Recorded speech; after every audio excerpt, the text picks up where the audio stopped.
This marks the beginning of a fucking massacre, and I've been waiting for all of this shit to go wrong for the longest time. Like, come on Capone, you couldn't have thought this shit would be that easy.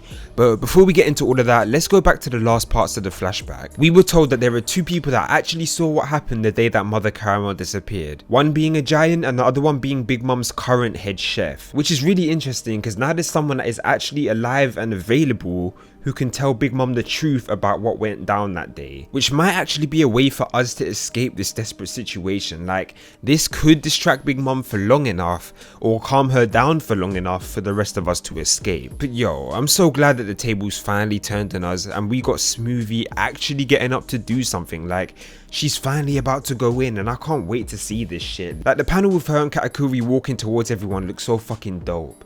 But for real though, Cracker, where you at, bro? Like, you should have been there too, fam. They're replacing you with Oven and Daifuku and shit. Like, bruh, could you imagine how hype that panel would have been if we had got all three of her commanders there instead of like Oven and Daifuku replacing them? Like, maybe have Daifuku floating above with like the genie and shit, but have Cracker there as well. Like, he deserves a place in that panel. But I really can't wait to see Smoothie go in. But in terms of this situation and how we're going to get out of it, we've got no doors to escape from and no mirrors. Like, we're going to need some sort of help, whether it be the rest of the fishmen. Something's telling me that it is going to be the Vinsmoke scene, as they were literally given back their raid suits not too long ago, and there would be absolutely no reason to give them back their raid suits if they don't plan on doing a single thing with them. Even if it's something as small as communicating with their boats, for example.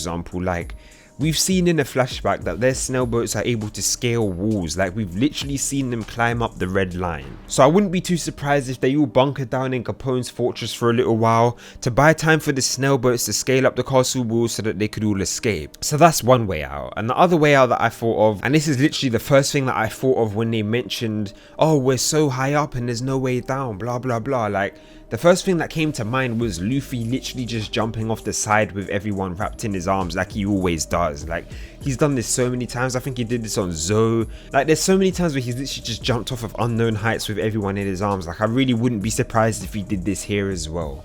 But to be honest, I'm not sure if this is actually going to be possible this time, seeing as we've got Katakuri, Smoothie, Oven, Daifuku, all of these people going after them. And honestly, part of me wants to see them turn around and fight back, right? But at the same time, I don't want to see them fight back at all, because it's been said in the story so many times that this is a fight that they should have absolutely no chance of winning. So if they do turn around and fight back and somehow still manage to make it out of this with everybody safe and sound, like, that shit would seriously piss me off. Like, there would be literally no point of them introducing that sense of danger for them to do exactly what they said that they couldn't do and then make it out of that shit alive anyway. Like, that makes absolutely no sense to me. But overall, I'd rate this chapter a 9 out of 10. Like, this is the shit that I've been waiting for the longest time. Like, Big Mom finally turned the table on these niggas and all the convenience is out the window now and Smoothie's actually getting up to do shit. Like, bruh, this shit is gonna be so fucking hype. And I can't wait to see how they get themselves out of this. Hopefully it's like a smart, witty resolution to this, like they actually outplay Big Mom intelligence wise. I hope they don't just make it out of this by force, but let me know what you guys think. Like the video if you did and subscribe if you haven't already for more of that One Piece content, and I'll see you guys in the next video. One.